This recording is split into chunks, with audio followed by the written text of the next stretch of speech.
listening to the KLWN Morning News Watch with Tyler Jones on FM 1017 and 1320 KLWN. Well, we are just one day away from the Kansas primary, and to break it all down for us, in particular, the Kansas Senate race, it is conservative author and commentator Ann Coulter who joins us this morning here on KLWN. Ann, good morning to you. Appreciate you joining us here on this Monday morning.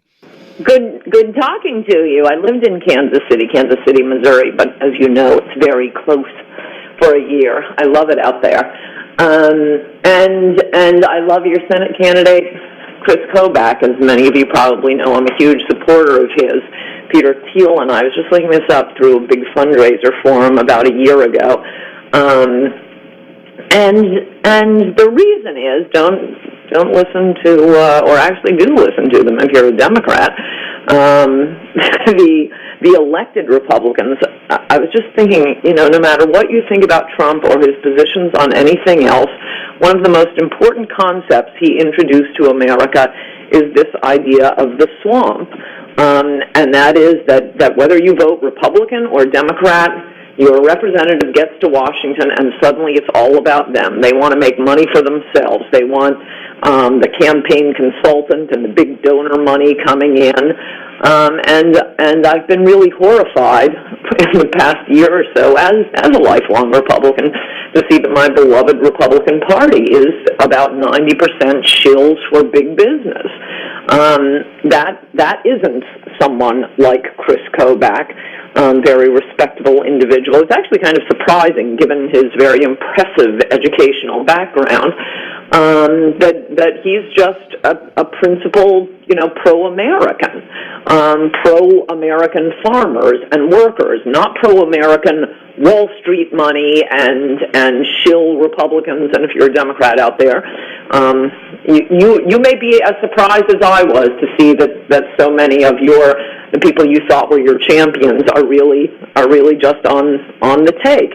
And that's what you certainly get from, sad to say, Mitch McConnell, who just wants to keep giving the Chamber of Commerce whatever they want, which is outsourcing jobs to China and lots of cheap foreign labor replacing American workers. That's why Chris Kobach is such a threat to the Republican power structure. I don't think this is what most of your average Republicans, or much less Democrats, what they think they're voting for when you hear about these various issues. But unfortunately, that's what an awful lot of it is, which is why it's so refreshing when you finally see someone like Chris Kobach come along, who will put the American people first, and not the Koch brothers, not the Chamber of Commerce, not Raytheon. I was really hoping, and if only Trump had been a little more dignified, we might have gotten this, that there would be this sort of a new party that's not a Republican Party or a Democrat Party. What was striking to me, and I think lost on a lot of people, was how much Bernie Sanders and Donald Trump agreed on the issues, agreeing on trade. When Bernie Sanders first launched his campaign, I don't know if you remember this, he gave an interview with Ezra Klein at Vox, and Klein just, assumed, well, Democrats, socialists, he'll be down with us on mass third world immigration and illegal immigration. He asked Bernie Sanders about illegal immigration, and Bernie Sanders responded, no, of course I'm against it. That's a Koch brothers idea. Bring in lots of cheap workers, pay them $3 an hour. That hurts working class Americans. Now, Trump put it somewhat more aggressively, and the Democrat Party got a hold of Bernie Sanders and said, no, Bernie, we're for mass illegal immigration. But if you really care about the working class in this country and regular people, be careful of the big Democratic Party and big Republican Party. There's something in the water in Washington that ruins them. So, Ann, I got to ask you, your support of Chris Kobach here, this is a guy that lost the 2018 governor race in a red state. He lost the 3rd District U.S. House race back in 2004 in a red district. He's got a track record of, he lost his voter ID lawsuit. time and time again, he's lost these big battles. Why should Republicans trust Chris Kobach when the U.S. Senate is at stake here, when Kansas could be the deciding factor in who holds the majority here? Well, it is. I'll give you three reasons quickly. One is, this is just a statistical point, although Kansas has gone back, I mean, maybe you can explain this to me, back and forth on governors, including elected very conservative governors, and then very conservative Republicans, and then very liberal Democrats. As your listeners, I'm sure, know, Kansas hasn't voted for a Democratic senator since, around 1936? Point two, I'm not sure Marshall or Hamilton, who's much farther, is a fabulous fellow, but he's much farther down in the polls. And I love Hamilton, but let's be realistic about this. Sure. The polls, he's not close. This is a race. This has come down to a race between Marshall and Kobach. I wouldn't think Marshall is your path to the promised land either. I mean, thanks to, in large part, a lot of ads by Hamilton, we know that Marshall is exactly what I'm talking about. He's been ridiculing the idea of a wall on the border as if a wall is some novel concept. No, that's never been done before. He ridicules the idea of clamping down on illegal immigration. I think that will that's not where I think the Republican or the Democratic Party voters are anymore. As for what happened in those races, well, the voter ID thing, that wasn't Kobach's fault. Trump wouldn't let him collect the information. It would have been very interesting, but if the states say, "Oh no, we're not participating. We hate Trump," and Trump doesn't use the federal authority. I mean, we do have a supremacy clause to collect the information. There's nothing that can be done. So that was kind of a setup, and I got to blame Trump for that one. The governor's race, I thought it was a bad idea for Kobach to run then. I mean, he's a very civic-minded individual, but for one thing, an awful lot of his issues, obviously he cares most about Kansas, born and bred there, but a lot of his issues are big national issues. He will be a national player, and Kansas will have a senator to be proud of. And also, again, you know better than I do, he was following Governor Brownback, whom I have never been a fan of, and Sure. Apparently neither were the voters of Kansas. So I think that was a tailwind on him. And Coulter joining us here on FM 101.7 and 1320 KLWN. I look at Roger Marshall's record, and I mean, this is a guy that says he wants to repeal Obamacare, supported the Trump tax cuts, supported President Trump's Muslim majority country immigration ban, pro-life. I mean, all those things are right along the Trump agenda here. I mean, I look at Roger Marshall and compared to Chris Kobach, and if you compare the two, it would seem like that Marshall is on par for the course when it comes to the Republican side and what President Trump wants to push, and you don't have the baggage of Chris Kobach. Why Kobach over Roger Marshall? It was what I was talking about at the beginning. All these guys sound like they're "Make America Great Again" when it comes time, when election time comes around. That's why I'd like to see if they're consistent on that. I mean, you don't slip and start denouncing the idea of a wall. That isn't like, a reporter caught you in the hallway and you used the wrong word. Or, you put up a picture of Clyburn instead of John Lewis. That isn't a slip of a tongue. That shows what you really think. And what Marshall really thinks is, who butters my bread? And it is the donors, it is the rich Chamber of Commerce, the ones who want nonstop, cheap foreign labor. It isn't the voters. It isn't people who care about America, its heritage. That's a big issue. I mean, the immigration issue, I know it's not as big an issue in a place like Kansas that's been largely untouched, but I think Kansans might want to take note of what's going on or has gone on. I mean, California's gone. The state that gave us Ronald Reagan, Richard Nixon, gave us tax initiatives. California used to be like Kansas. It would go back and forth between very Democratic governor. There was Jerry Brown 30 years ago, very conservative governor, Ronald Reagan. Well, now, because of immigration, it's the bluest state in the union. No Republican could win an election for dog catcher out there. These are important issues. It is going to change the country and the kind of country you live in, and whether your history is acknowledged or ripped down like all these statues.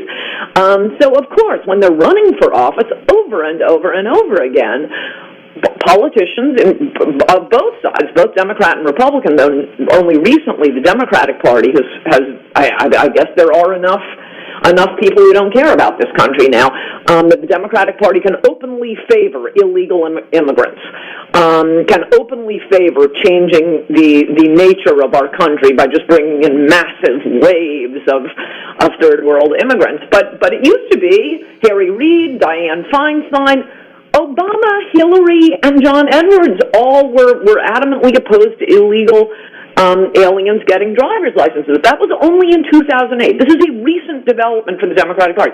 So, as I say, both Democrats and Republicans always run on, no, I'm going to do what's best for you, voters. And then they get a call from Chamber of Commerce. Oh, how many cheap workers do you need so you can throw Americans out of work, so Americans can train their replacements at Disney? And now all these tech jobs, we tell poor Americans, major in these American kids, go to college, you got to better yourself. Major in one of the STEM fields, the science, technology, engineering, or math. So these young Americans go off, major in these things, and then, now we're going to be bringing in 800,000 Indians to take those jobs. So good luck to you. We'll up your welfare benefits, your unemployment benefits. No, this is really a crucial existential moment for the country. And I think Kobach will win if he gets the nominee. I think he will be by far the better candidate, because there really isn't anything to get him on other than, oh, you lost the governor's race. Well, okay, but he was running in the tailwind of Brown back. At least that's my interpretation of it. I think he's a very impressive candidate. He has the Trump-Sanders issues without being almost kind of a comic figure like Bernie Sanders, or, well, also in many ways a comic and somewhat scary character like Donald Trump. The issues that put Americans first. And Coulter joining us here on FM 101.7 at 1320 KLWN. And the recent ad from the Plains PAC has reported Kobach's previous pro-abortion stance back in 2004 from the Kansas City Star. There was some ties to white nationalist groups involving Kobach, Dem PAC supporting Kobach. I can't even let you get through that sentence on the white supremacists. No, come on. There was some field organizer paid $50 to gather signatures. I mean, if that's the level of cancellation going on these days, and as soon as he had posted some stupid stuff, just some jerk off living alone. Oh, I'll collect signatures, and both Kobach immediately not only got rid of this dopey kid, but fired his campaign manager. What else do you want the guy to do? I mean, that's the kind of cancellation going on these days with people losing jobs, sure, because they retweeted someone else and dropped the white supremacy connections. Well, with that being said, Ann, let me say this: you have these Dem PACs that are putting money into Kobach. That's who they want to face. Have Dr. Ballier face in that general election. I look at the state of Kansas, and I think of somebody like Bob Dole, who is probably the most popular politician this state's ever had. Mm-hmm. And Bob Dole, I don't see anything in Chris Kobach that even remotely resembles Bob Dole. That, to me, you look at the state. I totally disagree. Really? What do you see? I mean, Bob Dole endorsed Roger Marshall. Yeah, what do you see in Chris Kobach that resembles Bob Dole? Well, Bob Dole is about the only one I'll forgive for endorsing Kobach. He is a party man. That's his thing. That's why he lost in 1996. He was always, Republican Party, whatever the Republican Party wants. And I will say, this is the only one that really made me smile when Republicans idiotically chose to run John McCain, and I said, we're going to lose if you run this guy, utterly unprincipled. Bob Dole sent me an email asking me to please support John McCain. That's the kind of guy Dole is. I mean, that one made me smile. He's a party man and loyal in that sense. But I would not take his advice on who is the best candidate or the most principled candidate. And whether they're alike, I mean, other than that factor, what do you care about most? Principle and country, or do you care more about Republican Party uber alles? They are very different kinds of Republicans. I knew that when I worked for the Senate for a while. It was, in fact, I got a Democrat to help me with a lot of the things I was doing because I don't think this is telling tales out of school. It was, 15 years ago. He was working for Biden, but he only cared, will the Democratic Party get credit for this? The only thing I cared about was, is this going to be a good policy? And I don't care who gets credit for it. So he actually helped me with a lot of my stuff. There is this division in politics that I think people out in America don't understand that. Oh, look at Mary Matlin and James Carville. People are always saying, oh, is that a real marriage? Of course it's a real marriage. She's selling Crest, he's selling Pepsodent. Those are not people who are pushing, is this good for the country? So apart from that distinction, Bob Dole being more of I'm a party man, and Chris Kobach being more of, I'm an American, I'll take a Democrat idea if it's a good idea. I see them, and perhaps this is because I'm not a Kansan, though as I say, I lived in Kansas City, Missouri, for a year. I see them both as just salt-of-the-earth Americans and true blue Kansans, and decent people, decent human beings in their private lives, and in their public lives. So I see them as really deeply Kansan. And a couple more things before we let you run here. I do want to ask you about the general election come November between President Trump and former Vice President Joe Biden. What do you make of where the race stands right now on that front? Absolutely no idea. I've been secretly telling my friends, I don't want to discourage people, but I have been secretly telling my friends for the past year, up until about a month ago, he's going to lose, he's losing, Trump is going to lose. Won't say it publicly because who knows, anything can happen. Well, a lot of things have happened, and I mean, he's unfairly hurt by COVID. I think Trump is perhaps unfairly benefiting from all of this crazy Black Lives Matters Antifa business. I mean, people will never vote for disorder.